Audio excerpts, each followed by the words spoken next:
Blanchiment de l'histoire, partie 4. Napoléon Bonaparte était noir. Juste une chose avant. Sachez que le but de toutes ces vidéos sur le blanchiment de l'histoire est pour que vous déduisiez la vérité cachée. Connectez les informations et vous comprendrez. Nous avons l'ouvrage historique de l'avocat et auteur américain Charles Warwick pour nous apprendre, page 29, que Napoléon était décrit comme noir, avec des traits de noir. Le conseiller d'État Louis-Antoine de Fauvelet du XVIIIe siècle, dans Mémoire de Napoléon Bonaparte, page 7, rapporte l'événement où Napoléon, dans cette grande réception, était remarquable par la noirceur de sa peau, son regard perçant et le style de sa conversation. Dans Napoléon de l'historien allemand Friedrich Max Kircheisen, page 129, on apprend que Napoléon était plutôt mince et émacié. Son visage était également très fin, avec une peau noire foncée. Dans les Mémoires de Denis Davidov, un officier russe qui s'est battu contre Napoléon, on lit que Napoléon avait la peau légèrement noire, page 64. Comme le véritable visage des Italiens, il précise. Cet ouvrage raconte l'invasion de Napoléon en Angleterre. Les Anglais fâchés ont lancé une chasse à l'homme pour capturer Napoléon. Il y avait même une récompense.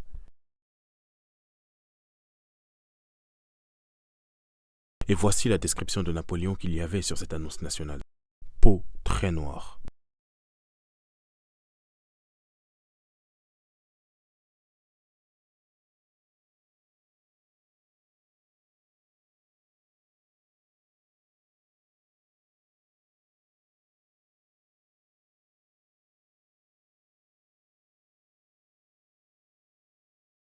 Et la liste des preuves que Napoléon était noir est longue. Mais passons à Molière, qui lui aussi était noir. Pour le découvrir, je vous mets la vidéo d'un frère qui, pareil, grâce à d'authentiques ouvrages anciens, le démontre. Penchons-nous sur l'ouvrage intitulé Œuvre de Molière, par Molière, publié en 1845. On peut trouver ce livre à l'université de Harvard. À la page 72, nous lisons le passage suivant. Il n'était ni trop gras, ni trop maigre, il avait la taille plus grande que petite, le port noble, la jambe belle, il marchait gravement, avait l'air très sérieux, le nez gros, la bouche grande, les lèvres épaisses, le teint brun. Voyons voir maintenant la définition du mot brun dans le dictionnaire de l'Académie française, publié en 1694. À la page 133, il est écrit que brun est une couleur tirant sur le noir. On peut trouver ce livre à la New York Public Library. On peut lire à la page 239, la mort de Molière jeta une ombre sur Paris, qui ne se dissipa pas rapidement, car tout le monde connaissait cet homme au teint noir, aux traits épais, élégamment vêtu. Et c'est maintenant au livre intitulé Time, publié en 1886. On peut trouver ce livre à l'université de Floride. On peut lire au chapitre 1, Jean-Baptiste Poquelin est né en 1622, d'une lignée de tapissiers. Jusqu'à présent, nous pouvons déduire des informations rares qui nous ont été transmises qu'aucune influence prédisposante de l'environnement héréditaire ne rend compte du fort penchant pour le théâtre qui s'est manifesté chez ce garçon au teint noir et aux yeux perçants. Every Saturday, publié en 1868. Son visage arborait généralement une expression sérieuse, et ses mouvements étaient calmes et graves. Son nez était plutôt gros, tout comme sa bouche, et ses lèvres étaient charnues. Son teint était noir, ses sourcils larges et foncés.